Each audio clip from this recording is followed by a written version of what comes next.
Welcome everyone to the May 20th, 2025 Accounts Receivable Core Committee.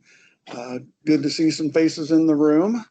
It's nice to finally get back to some in-person meetings, and but completely understand that virtual is kind of a portion of the way that we are today, and so we will continue to offer that for those that are not able to join us in person. But we'll go ahead and get started and get everybody in. There we go. So first up, swarm announcements. Hello. The FY25 year-end AR and LFO report training will be on August 18th. And we get to the right page here. So on the swarm website for upcoming events.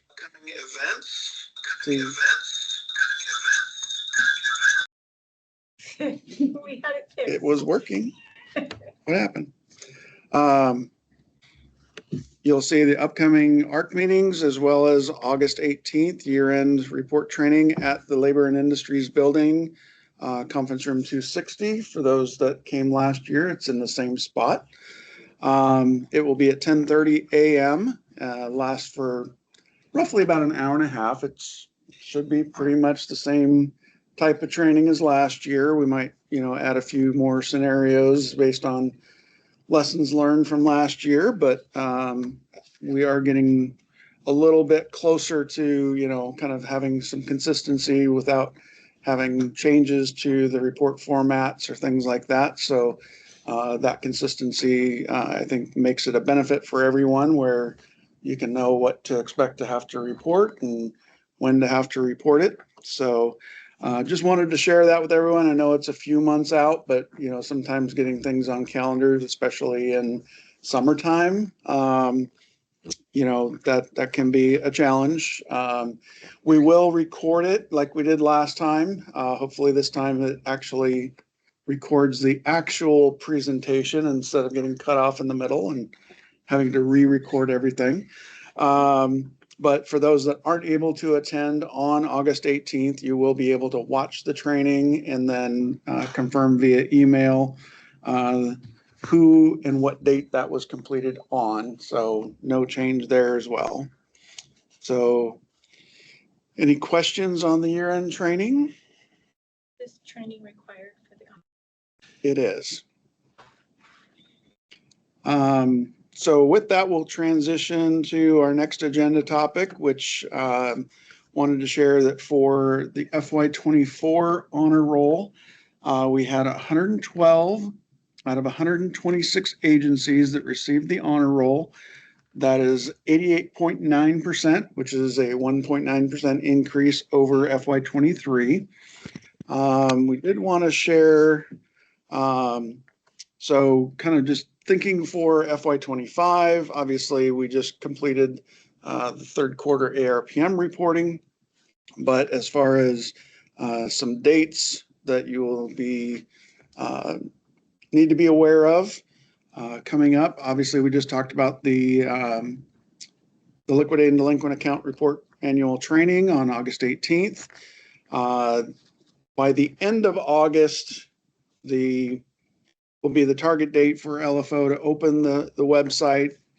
I think it's technically available now. They've changed the way they've done the behind the scenes stuff, but certainly encourage you to wait until the training to make sure before you actually start going in and recording anything. Obviously, we've got to get to June 30th first, of course, but that is the target date for them to open the site. We are looking for the target date for your actual submittal to the LFO site as September 16th. Again, this is a date that allows myself the opportunity to go in and review and ask any questions. If there's changes that need to be made, we can have that back and forth with the changes being made before the October 1 deadline for the submission to LFO. So that's why we put that date in there. Is it just, if I had 60 agencies submit on September 30th, I'm not going to be able to get through 60 agencies' reviews and get back to you if there's something that looks like it might need a change. So that's why we put that date in there. It's kind of like soft close from the accounting perspective. Similar idea. October 1 is the deadline for the submission to LFO, as well as submitting the following reports: the agency checklist, the ARPM report for agencies that are subject to the OEM and do have to do those. It's kind of not every agency meets that criteria. So only if you've been doing it would you have to submit the ARPMs by that October 1 date, as well as the write-off, abated, and canceled debt certification form. The link is on this site. One thing that I tend to see is folks that have not made any write-off entries, they think they don't need to submit the form. The way the statute is written, it says agencies shall certify to DAS. It doesn't say if they did a write-off. It just, you're certifying you had zero if that's the case, but you do have to submit that even if the amount is zero. So just a clarification there. And we'll go over that all during the training as well. So just wanted to share with you some of those key dates.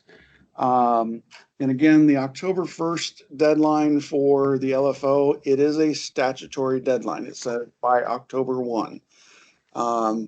If you're having issues gathering your data, I can't grant you an extension from that. If you submit past it, the system will take the data, but unfortunately for the honor roll perspective, I can't give you the honor roll if you don't meet a statutory deadline. Any questions on that? What's that? There was one question online. Oh, yes, go ahead. I just wanted to know where we can find that document on the SWARM website with the dates. I'm on there now. So let me switch to, so at this SWARM, Oregon DAS Financial Accounting pages AR, I call it the SWARM page. Under this quick links, it's this honor roll criteria. Great, thank you. And that will open that page. Any other questions? Okay. Kind of sticking with the theme of year-end preparation and reminders. You need to make sure and complete your non-exempt account assignments to DOR as soon as possible. While this is something that should be done ongoing as the account becomes liquidated, you've got 90 days to receive a payment. If you get a payment, you get another 90 days. But basically, at the end of 90 days, the statute says if it's not exempt from either the statutory list or the OAM, then it needs to be sent over to DOR. We really are pushing this because of the change that was made a few years back that agencies now report unassigned and non-exempt accounts with no payment for more than 90 days. I call it the self-shaming statute. We're trying to get that as low as possible. There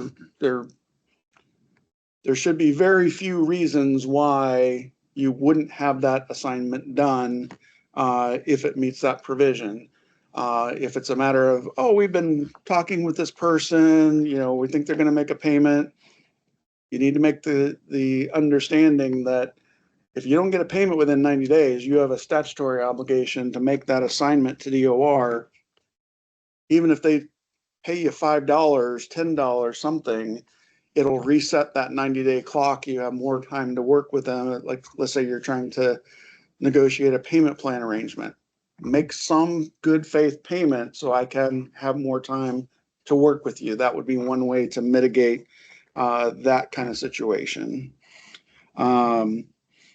And again, this is limited to agencies that are subject to OS 293231. Not all agencies are. But for those that are, you need to make sure and get those accounts assigned. And then next, make sure and complete your write-offs.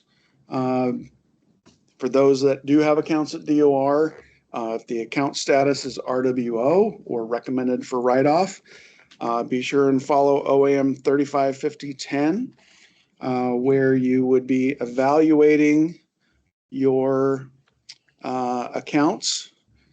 Let me see here. How do I move this? There we go. Too many things in the way.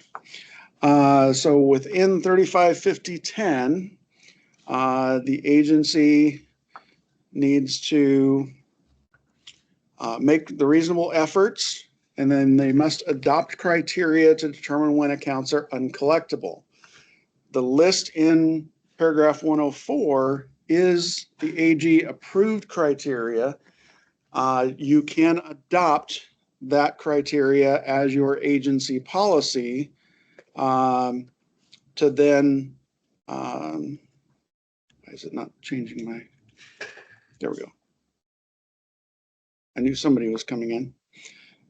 You can adopt that OAM criteria, but it needs to be an agency policy. So that is part of the OAM. And then just because DOR has a recommendation for write-off, you as the agency still have a requirement to evaluate the account against the criteria in the OAM, document that you've made the reasonable efforts, and then you can make your entry to record the write-off. And again, I want to clarify, write-off is still a legally valid collectible debt. It's just not something that you're going to expect to receive a payment on. And so you're making the accounting adjustment so that your books more accurately reflect what you reasonably expect to collect. But it is still legally collectible. This does not include accounts where an agency has authority to cancel or waiver an amount. That is totally separate under your agency statutory authority. This is specific to uncollectability.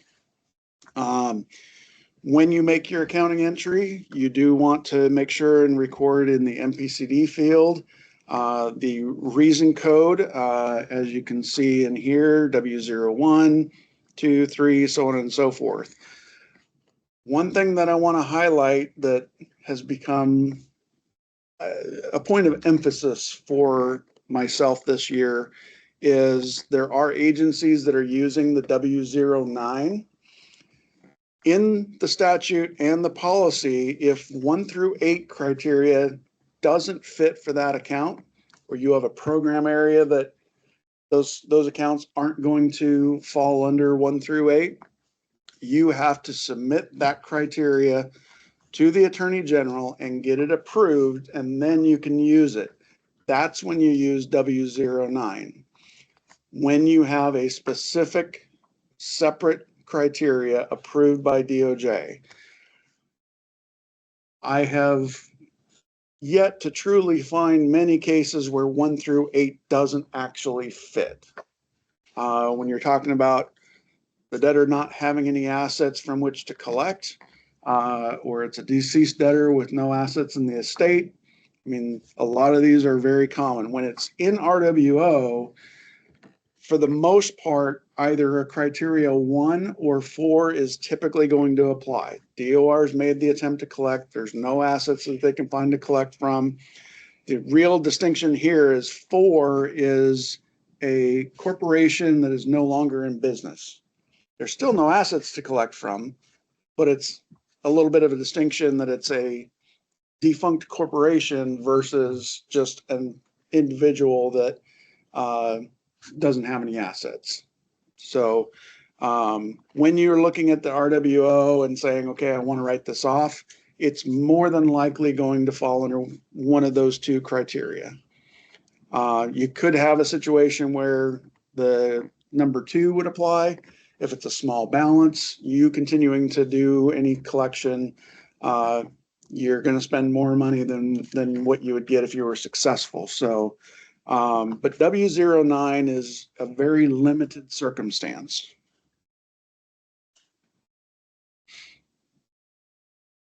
So, any questions on those? Was there somebody in the chat question? Is there anything needed by the agency of DOR has assigned it to a private collection? No. So that is not yet ready for write-off. It is part of the DOR effort to collect. And until it comes back from a private collection, that's when they would put it into the RWO status. But if it's still at a PCF, it's still actively being collected on. So I've tried to turn stuff over to DOR, and in the process, the debtor has died. Mhm. And they said, don't turn it over. So what do? We just write it off, saying deceased, even though they have assets? If you know that there is an estate, so this is where that, you have the evaluating against the criteria. So in this case, the debtor is deceased, but if there's assets of that estate, you attempt to collect from the estate. You send the executor notice that here's what is owed and why.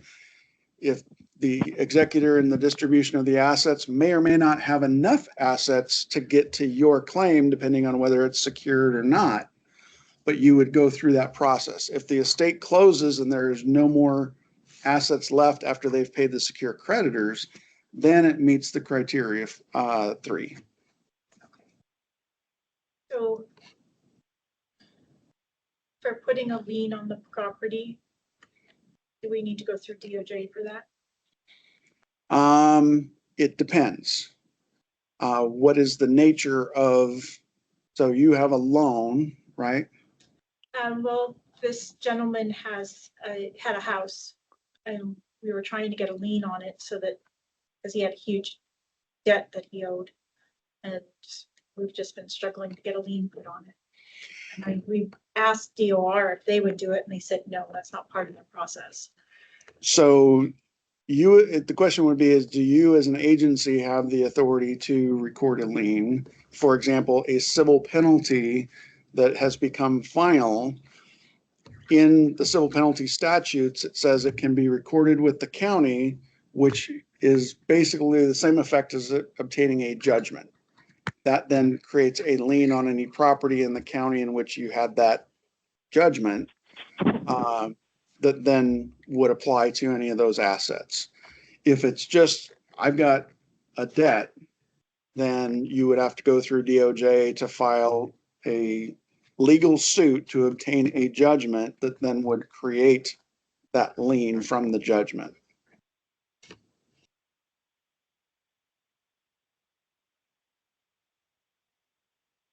Any other questions on that? You have one in the, if you could put in the website link in the chat. So what if there's no probate case? An individual was too ill and wasn't able to handle paperwork, no assets left. So yeah, if there's no assets that you're aware of, and DOR is returning the account due to a deceased debtor, again, you're evaluating it against the criteria in the OAM. And so, being able to, if you feel that it meets that criteria, then you would record it as a write-off with the applicable MPCD code W03, for example. But you do need to evaluate it, even if DOR is returning it due to the deceased individual. Where'd my, oh, wrong one. There it is. So any other questions on year-end preparation, reminders? think- Gerald, I was just curious. I put it in the chat. When you showed that document earlier to the DAS website, can you put that link in the chat, please? Thank you. Sure.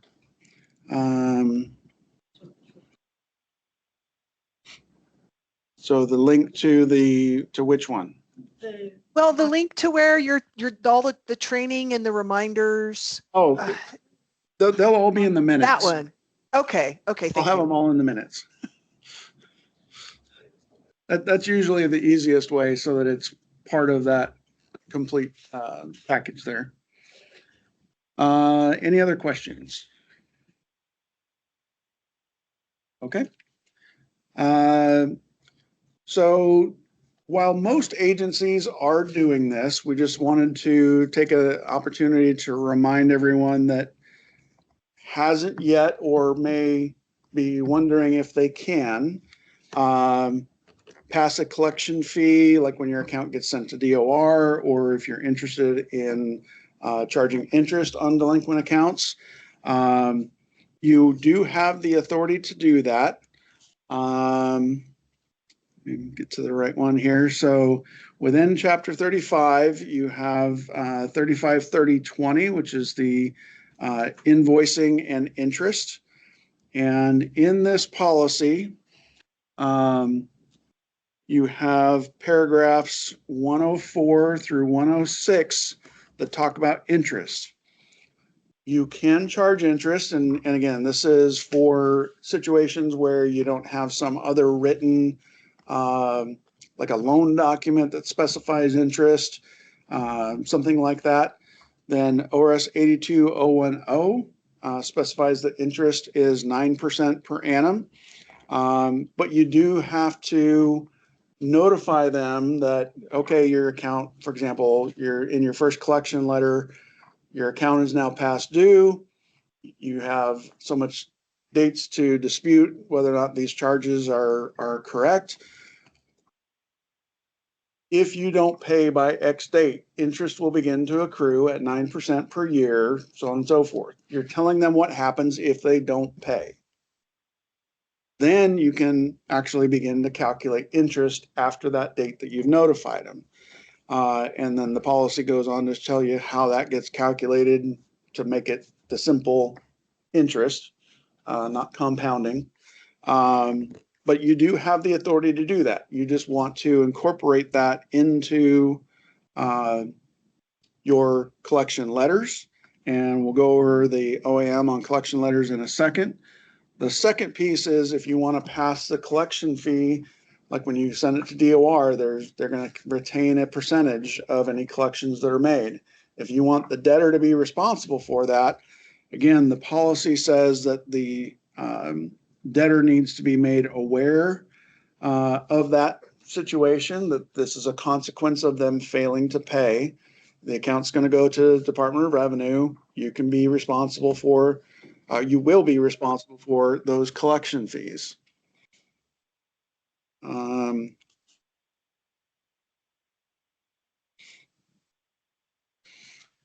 So 107, paragraph 107 of OM 353020 talks about passing the cost of collections on to customers. And then 354020 talks about collection fees and again specifies that notice must be provided to debtor of the existence of the debt, that it can be assigned, subsequently assigned to a PCF, and the amount of the fee. Now there is then in the letter collection policy, we have some sample letters down here. And one of the things in here is that it provides you this little collection rate with the asterisks here. Then it comes down and tells you that is using a formula rate divided by 1 minus the rate. What that does is, yes, DOR will keep, for example, 19%, I believe is their current structure.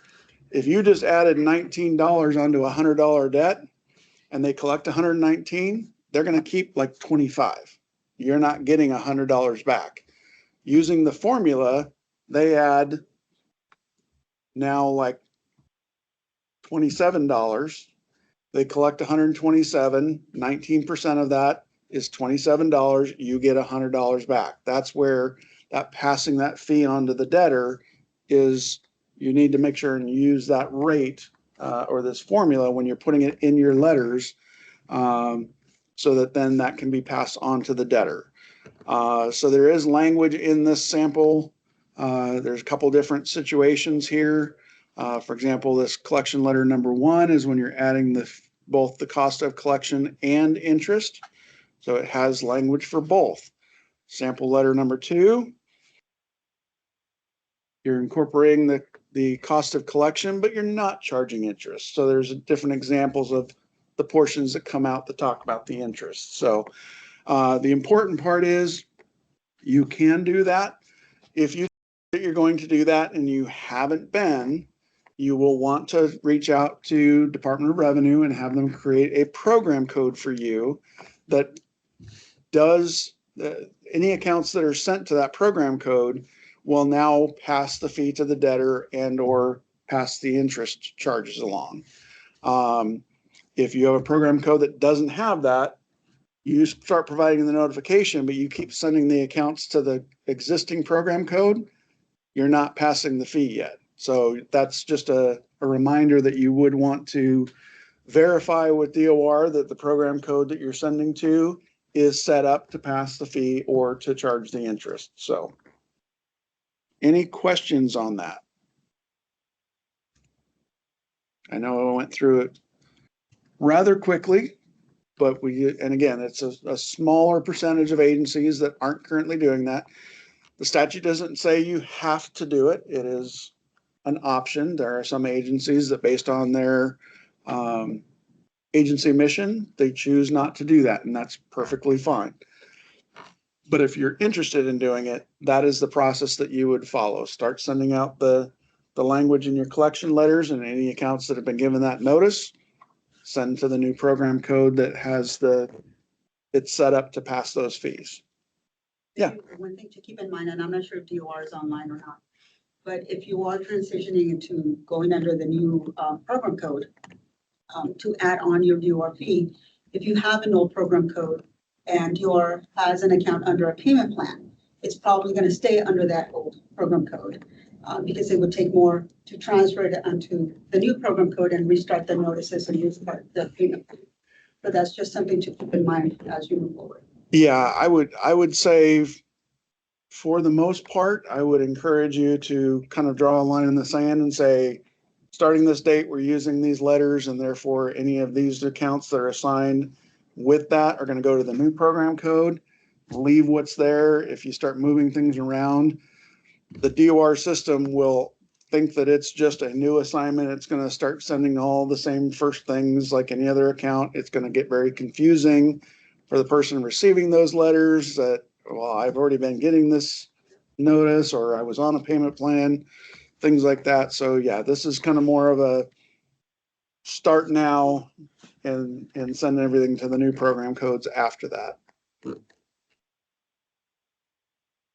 Any other questions, comments? Make sure I'm not missing anything in the chat. Okay. Legislative session. Wanted to kind of just give everyone an update on various bills that I've been monitoring throughout the legislative session. We have some that are enterprise specific and then some that are agency specific. I was pretty much just looking at the bill summaries and relating clauses to see if it might have some impact on invoicing, the collection process, things like that. Could, for example, some of them will go through increased civil penalties. It might change the amounts that an agency is reporting to LFO, for example. So just kind of tracking to see if those move, to be able to see that we might, begin to see an increase in balances that are reported. So if I miss something, Please share with me any bills that you are monitoring that, will affect your agency, but these are the ones that I gleaned from what were we, over 4,000 bills this session. So the status here, this yellow highlight, are bills that are technically still alive because of the committee that they are in. They are, excuse me, committees that were not subject to the chamber deadlines. Some bills, if they were in committee and, for example, first chamber had a deadline to have a work session. If that bill did not get a work session, it died in committee. And we do have some that we show as first chamber died, and then some for second chamber that died. There are quite a few that are in, a finance or a revenue or a ways and means committee. Basically, that's their way of saying they knew that there was going to be some form of fiscal impact, and it goes to ways and means, and then they waited until May to get the economic forecast, and then they will figure out how all of those bills fit into the overall budget. For those that aren't aware, the revenue forecast called for a decrease between now and the end of fiscal year 27. So not to say that all of those bills will die in ways and means, for example, but I would suspect that there will be a select few that might actually move out of ways and means. But some of these are, going to have some cost to them, and it just depends on how they juggle everything around in the process.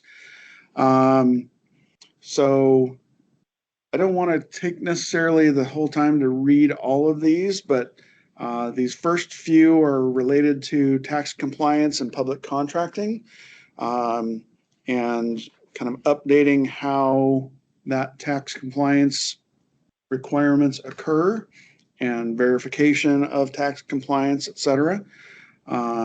Those are all in committees that are technically still alive. Senate Bill 663 prohibits state agencies from charging fees. That would have a direct revenue impact. My gut, personal opinion, probably isn't going to go anywhere. Senate Bill 621. So provide that new fees that are adopted had to be approved by the legislature. That one, who knows that, but it has been sitting in the Senate Rules Committee for quite a long time. And if they haven't done anything with it yet, given that they are now less than a month from sine die, I've seen stranger things happen, but odds are it probably won't go anywhere.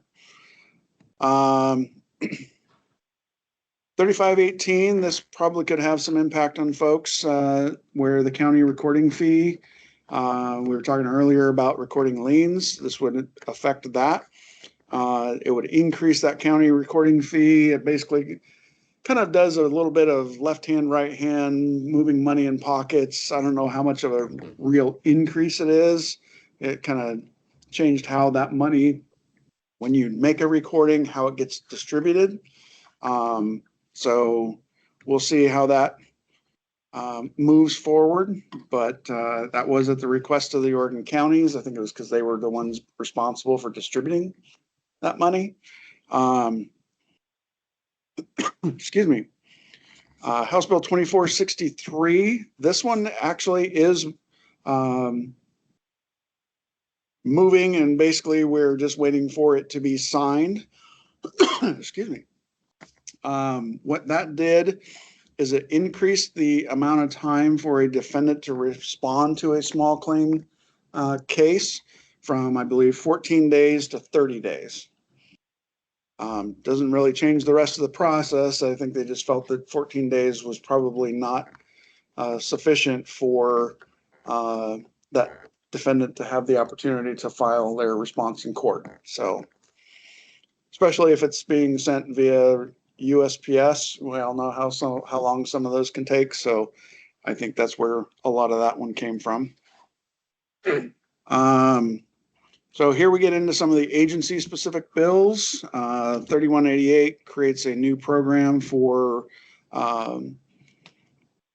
creating a loss prevention for mortgage loans to first-time home buyers. It's sort of a guarantee that if somebody defaulted, that their down payment assistance would be covered for the mortgage processor.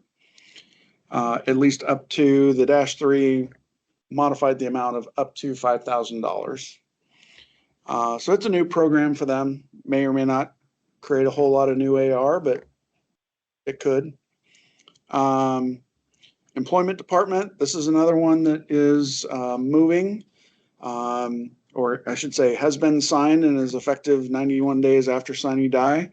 It basically adds some new authority for the Employment Department Director to waive certain debts related to certain programs that they have.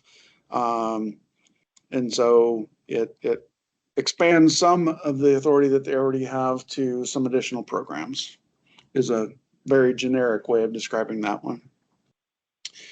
Senate Bill 3825 was originally on here because it modified the judgment remedy period for criminal convictions.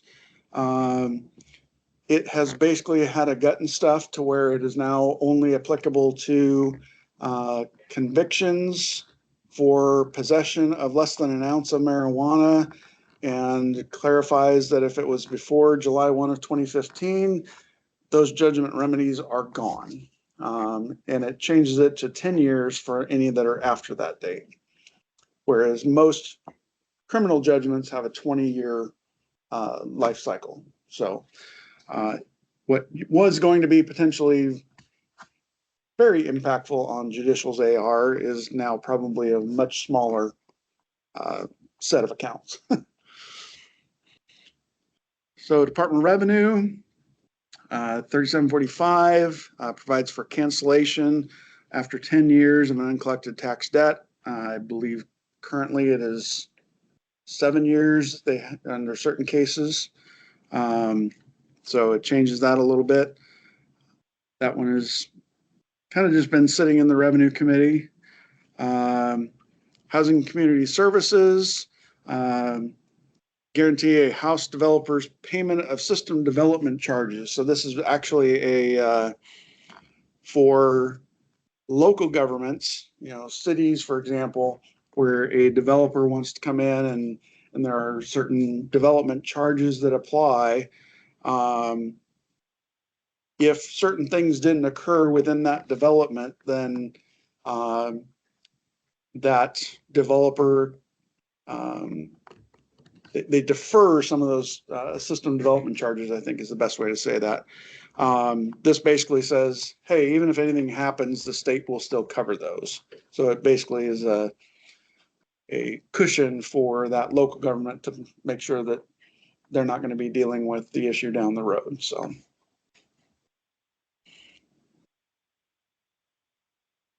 So these next few kind of are related to various agencies' authority to issue some civil penalties.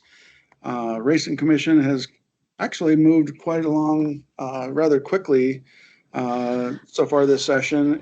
One actually relates to penalties for violations. And then the second one is establishing civil penalties for directives relating to race meets. So both are similar.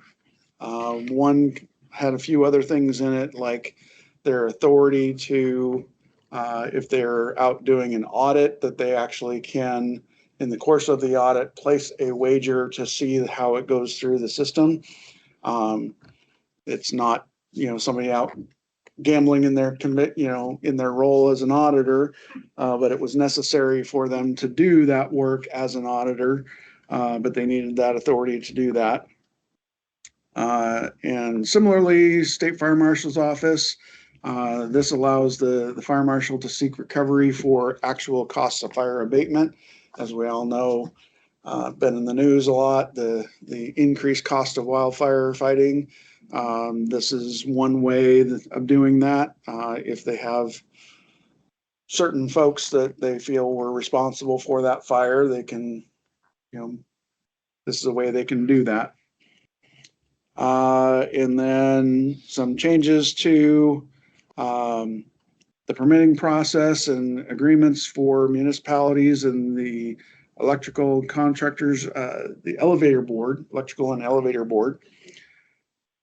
And then PERS, this one actually has also been signed. This allows PERS to waive certain receivable balances that used to be less than 50. It increases that to if it's less than 200.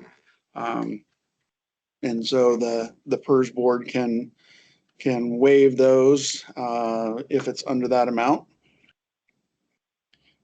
And then the last few here, DHS prohibits the recovery of medical assistance from an estate when a child has been providing care to the individual. I believe it's for the prior 2 years before the deceased individual that was receiving the assistance. So that again can impact some of their numbers if they were previously trying to collect those amounts. This would make those cases go away. And then the Board of Massage, this is another one that has a third reading tomorrow. It was scheduled for today and they didn't get to it, but increases some of the civil penalties associated with people who are operating without a license, for example. And the big thing that I've heard on that one was it also gives them the ability to essentially post a notice on the building that this is not a licensed facility, and creates penalties if somebody removes that placard from that building. Not that, can they show who did it, but it clarifies their ability, or I should say expands their ability to pass along those civil penalties and notify the public that this is an establishment that isn't necessarily following the rules, so to speak. I will include this in the minutes so you can see those that died. Not anything that was unexpected in my opinion. And I do suspect that of those that are in the yellow highlights here, where they're in a committee where it's technically still alive, I would be surprised if more than 20% actually moved the rest of this session, to be perfectly honest. Just knowing with where the budget's going to be and how they're going to have to get all those things done. If there's a fiscal, and that's why it went to Ways and Means, I doubt it's going to, unless it's very small, then they might be able to work a few things around. But for the most part, not a huge impact on anything that we would be expecting as far as agency reporting. Potentially some new civil penalties. Those are always interesting, depends on how much the agency chooses to use that enforcement tool. That varies from agency to agency, but with that, any questions, or does anybody have any bills that they are tracking that you have not seen on this list?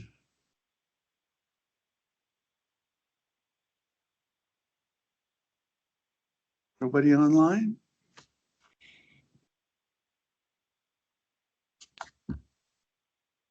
Okay.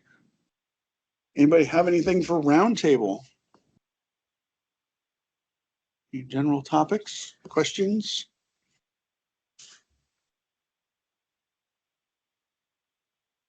See anybody online? Okay, well, our next meeting will be July 15th, 2 p.m. Those that are interested, this room is reserved as well. So, if any of you that are watching virtually can attend that, you are more than welcome to. Like I said, we will continue to offer the ARC meeting virtually. But sometimes the in-person is always nice as well. So for those of you that are here that are not those that work in this building, if you'd like, I can give you a quick tour around so you can see all the fancy new facilities here at the exec building. And with that, we will be adjourned until July 15th. Thank you, everyone. Thank you. Thank you. Thank you. Thank you. Thank you. Thank you. Thank you.